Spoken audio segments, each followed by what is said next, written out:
जी नमस्कार, स्वीकार कीजिएगा। मेरा नाम कृष्णपाल राठौर है और आप म्हारो राजगढ़ का यूट्यूब चैनल देख रहे हैं। बागेश्वर धाम वाले गुरुजी, बागेश्वर धाम वाले बाबा पंडित धीरेन्द्र कृष्ण शास्त्री अब बुरी तरह से फंस चुके हैं। इतने फंस चुके हैं कि उनको खुद को मीडिया के सवालों का जवाब देना पड़ रहा है। मीडिया की लगातार कवरेज आप देख रहे होंगे, लेकिन हम आपको इस वीडियो में किस विवाद में पंडित धीरेन्द्र कृष्ण शास्त्री फंसे हैं, क्या मामला है, पूरा एक एक अपडेट बड़ी शालीनता से और सरल भाषा में आपको समझाते हैं।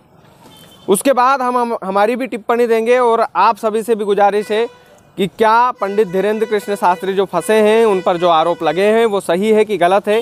आपकी टिप्पणी भी आप कमेंट में कीजिएगा। दरअसल महाराष्ट्र में पंडित धीरेन्द्र कृष्ण शास्त्री की कथा चल रही थी, तभी एक निजी समिति है महाराष्ट्र की, उसने पंडित धीरेन्द्र कृष्ण शास्त्री को, बागेश्वर धाम वाले बाबा को 30 लाख रुपए का ऑफ़र दिया। 30 लाख रुपए का ऑफ़र, और कहा कि जो चमत्कार आप दिखाते हैं वो चमत्कार हमें लाइव दिखाइए, हम आपको 30 लाख रुपए देते हैं। लेकिन ऐसा सुना जा रहा है कि वो ऑफ़र उन्होंने स्वीकार नहीं किया और पंडित धीरेन्द्र कृष्ण शास्त्री कथा छोड़ करके भाग गए। ये पूरा मामला था। अब मैं आप लोगों से एक सवाल करना चाहता हूँ कि ये आस्था का विषय है, इसकी तुलना पैसों से नहीं की जा सकती। पहली बात, ये शर्त जैसा लग रहा है कि हम आपको 30 लाख रुपए देंगे, आप अपना चमत्कार दिखा के बताओ। धीरेन्द्र कृष्ण शास्त्री कोई जादूगर थोड़ी है भैया कि आप बोलेंगे हम इतना रुपया देंगे, आप अपनी फुलझड़ी बना कर दिखाओ, हम इतना रुपया देंगे, आप ऐसा करके दिखाओ। पंडित धीरेन्द्र कृष्ण शास्त्री कौन है पता है आपको? जिसने लाखों भक्तों के मन में अलख जगाई है, विश्वास पैदा किया है। हनुमान जी के नाम पर उन्होंने लाखों भक्त इकट्ठा किए हैं और आप उनसे बोल रहे हैं कि 30 लाख रुपए देंगे, अपना चमत्कार दिखाओ भैया। जादूगर है क्या? आप तो जादूगर जैसा बिहेव कर रहे हैं उनसे। ये एक आस्था का विषय है, इसे आस्था का विषय रहने देंगे तो बेहतर होगा। बागेश्वर धाम वाले गुरुजी का जो लोग विरोध कर रहे हैं, उन सभी से कहना चाहते हैं कि इन सभी भ्रांतियों में मत पड़िएगा, बिल्कुल भी मत पड़िएगा।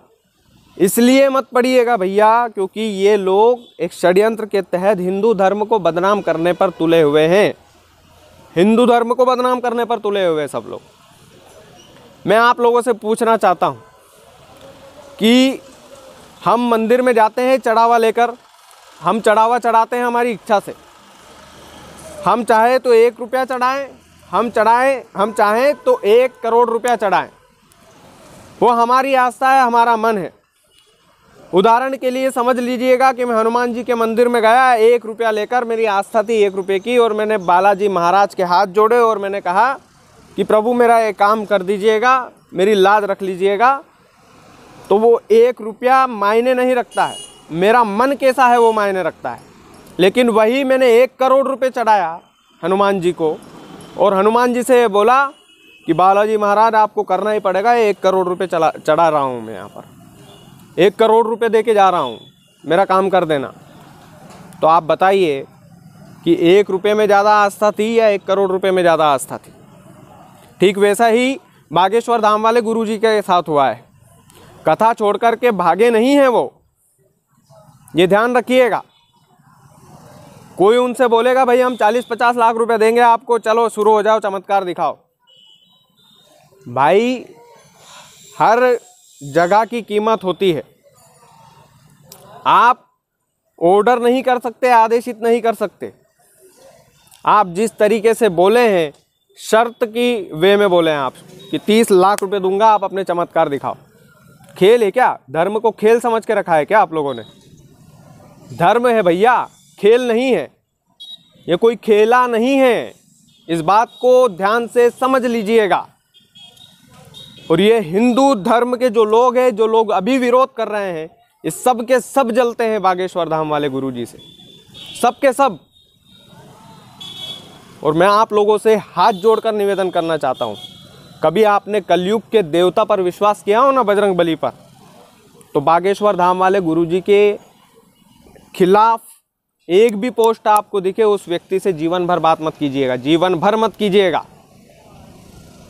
क्योंकि और उन्होंने क्या कहा है बागेश्वर धाम वाले गुरुजी धीरेन्द्र कृष्ण शास्त्री ने इस पर, ये भी आपको बता देता हूँ। उन्होंने कहा कि कुछ लोगों ने तो भगवान राम को भी नहीं छोड़ा था, भगवान राम पर भी लांछन लगा दिए थे, तो हम तो इंसान हैं। बिल्कुल सही बात कही उन्होंने।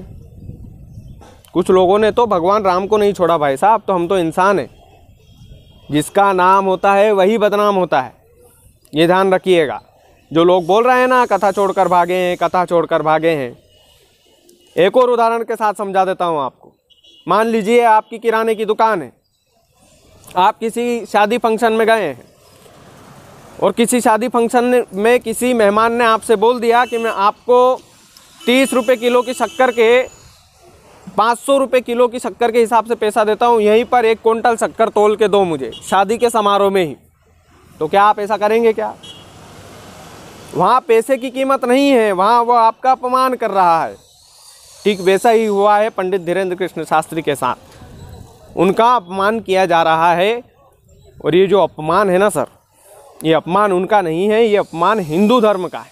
इतना बस आपके कान में बात बैठा लीजिए, हिंदू धर्म का अपमान है। और इस अपमान को किसी हिंदू धर्म के व्यक्ति को सहना नहीं चाहिए सर। किसी ने यदि बालाजी महाराज के यहाँ पर नारियल चढ़ाया है कभी भी जीवन में, और अगर वो आज की तारीख में बागेश्वर धाम का विरोधी है, बागेश्वर धाम वाले गुरुजी का विरोधी बन गया है, तो वो सबसे बड़ा बेवकूफ़ है। उनका विरोध बनता ही नहीं है किसी भी एंगल में। ये क्या बात हुई भैया, 30 लाख रुपए देंगे, चमत्कार करके दिखाओ, ये कोई बात है क्या? क्या समझ के रखा है आपने? जादूगर है क्या बागेश्वर धाम वाले गुरुजी? बाकी आप पर छोड़े जा रहा हूँ। वीडियो को ज़्यादा से ज़्यादा शेयर कीजिएगा, पसंद आए तो। बागेश्वर धाम वाले महाराज को यदि आप सपोर्ट करते हैं तो वीडियो को ज़्यादा से ज़्यादा शेयर कीजिएगा, नहीं करते हैं तो रहने दीजिएगा, मत कीजिएगा। बहुत बहुत धन्यवाद।